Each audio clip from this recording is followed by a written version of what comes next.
Tandis que les congressistes américains ont pris l'initiative de demander la diffusion des documents susceptibles de servir de preuve sur les pratiques de prélèvement forcé d'organes en Chine, le Canada n'est pas non plus en retard sur cette affaire. Un reportage de nos correspondants à Toronto. En 2007, deux avocats canadiens des droits de l'homme ont publié un rapport approfondi sur les crimes de prélèvement d'organes de pratiquants de Falun Gong en Chine. David Matas et David Kilgour ont mené une investigation indépendante en dehors de Chine, utilisant les données chinoises disponibles en ligne et interviewant des receveurs d'organes. Les deux avocats ont conclu que ces crimes étaient vrais. Le rapport Kilgour-Matas n'a pas seulement remué la communauté internationale, mais aussi le Canada, et c'est un sujet important que le pays doit soulever avec la Chine. I would be very pleased to see that Kilgour-Matas report be elevated in our federal parliament, and also brought forth to the provincial legislatures. En janvier 2013, Dalton McGuinty, Premier ministre de l'Ontario, conduira la 4e mission de commerce en Chine. À son ordre du jour, de l'eau propre et une production technologique et agroalimentaire propre.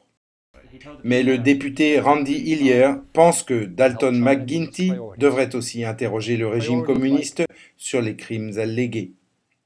We should make sure that he gets a copy of that Kilgour report in his hand to take with him when he goes there, and ask the questions that Kilgour and Mattis were prevented from asking. La Chine n'a pas de système de don d'organes et les hôpitaux d'État ne révèlent pas ni d'où ni comment les organes sont prélevés. Mais les gouvernements provinciaux sont en position de protéger les Canadiens de recevoir à leur insu des greffons pris sur des citoyens chinois innocents alors qu'ils étaient encore en vie. We could withdraw payment of monies for these illegal procedures, such as organ transplants in China that come from Falun Gong people.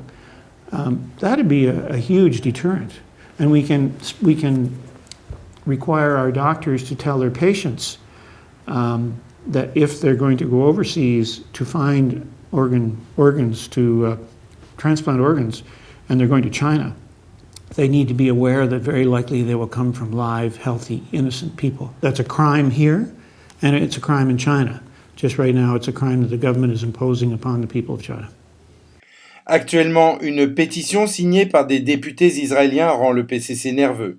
9 membres de la Knesset, incluant un grand chirurgien israélien spécialisé dans les greffes, ont pressé les Nations Unies d'enquêter sur les allégations de prélèvement d'organes en Chine. Leur action a fait tressaillir le PCC. Immédiatement, des représentants de l'ambassade chinoise ont demandé des excuses à Israël, tout en faisant pression sur les membres de la Knesset, réussissant à ce que 2 d'entre eux renient leurs propos. Le régime chinois est extrêmement sensible sur ce sujet et veut échapper à tout prix à sa responsabilité. Mais comme l'a déclaré l'un des parlementaires de l'Ontario, Jagmeet Singh, lorsqu'il y aura des preuves, un crime de cette sorte ne sera pas toléré.